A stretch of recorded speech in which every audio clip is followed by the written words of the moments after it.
આમ આદમી પાર્ટીના ધારાસભ્ય ચૈતર વસાવા દ્વારા આદિવાસી વિસ્તારના વિવિધ પ્રશ્નો તેમજ સ્થાનિક યુવાનોને રોજગારી સહિતના મુદ્દે કલેક્ટરને આવેદનપત્ર પાઠવવામાં આવ્યું હતું। આમ આદમી પાર્ટીના ધારાસભ્ય ચૈતર વસાવા દ્વારા આજરોજ તેમના સમર્થકો સાથે ભરૂચ કલેક્ટર તુષાર સોમેરાને આવેદનપત્ર પાઠવવામાં આવ્યું। આવેદનપત્રમાં જણાવ્યા અનુસાર ભરૂચ જિલ્લામાં 73 એની જમીન પર ગેરકાયદેસર રીતે સ્ટોન ક્વોરી, ક્રશર અને રેતીની લીઝ ચાલે છે, જેના કારણે સરકારને કરોડો રૂપિયાનું નુકસાન થાય છે, તો સાથે સ્થાનિકોએ પણ હાલાકી વેઠવી પડે છે।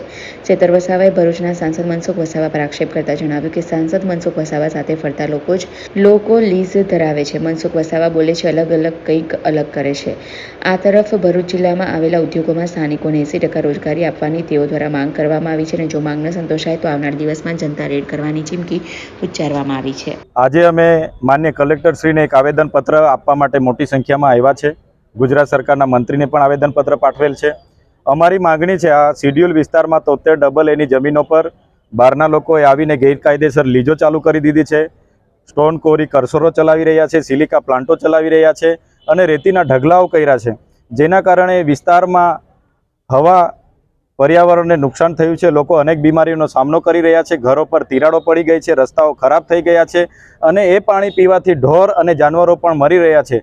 ત્યારે તાત્કાલિક ધોરણે નેશનલ ગ્રીન ટ્રિબ્યુનલની પરવાનગી છે કે નહીં, એન્વાયરમેન્ટ ક્લિયરન્સની સર્ટી છે કે નહીં, તમામ પ્રકારની તપાસ કરવામાં આવે અને ગેરકાયદેસર જે પણ લોકો બહાર આવે એને કડક કાર્યવાહી કરવામાં આવે એવી અમારી માગણી છે। સાથે સાથે ઝઘડિયા હોય, અંકલેશ્વર હોય, પાનોલી હોય કે દહેજ હોય, આ જીઆઈડીસીઓમાં સ્થાનિક લોકોની જમીનો ગઈ છે અને તે વખતે જે વાયદો હતો 80% લોકોને કાયમી રોજગારી અમે આપીશું, ત્યારે આજે તમામ કંપનીઓમાં બહારના લોકોએ આવીને કોન્ટ્રાક્ટરો અને બીજી રીતે કબજો જમાવી દીધો છે અને અહીંના સ્થાનિક યુવાનો સાથે ભેદભાવ કરવામાં આવે છે। ત્યારે લેબર કમિશનરને પણ અમે આવેદનપત્ર આપ્યું છે કે એ લોકો તપાસ કરે અને જ્યાં પણ જે 80%નો રેશિયો જળવાતો નથી, સ્થાનિક યુવાનોને રોજગાર નથી મળતા, એમના પર કડક કાર્યવાહી કરવામાં આવે અને જે પ્રદૂષણ આ વિસ્તારની નદીઓમાં, પર્યાવરણમાં આ કંપનીઓ ઠાલવી રહી છે એના પર પણ કાર્યવાહી કરવામાં આવે એવી અમારી માગણી છે।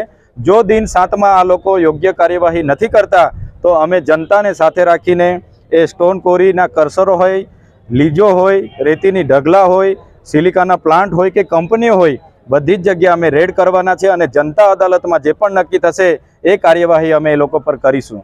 જે ઝઘડિયામાં સિલિકા પ્લાન્ટ હોય, સ્ટોન કોરીના કરસર હોય કે રેતીની લીજો હોય, એ મનસુખભાઈ સાથે આગળ પાછળ ફરવાવાળા લોકોની જ છે। મનસુખભાઈ કંઈ બોલે છે અલગ ને કરે છે અલગ, એટલે આ વખતે પણ અમે એક કોપી મનસુખભાઈને આપવાના છે।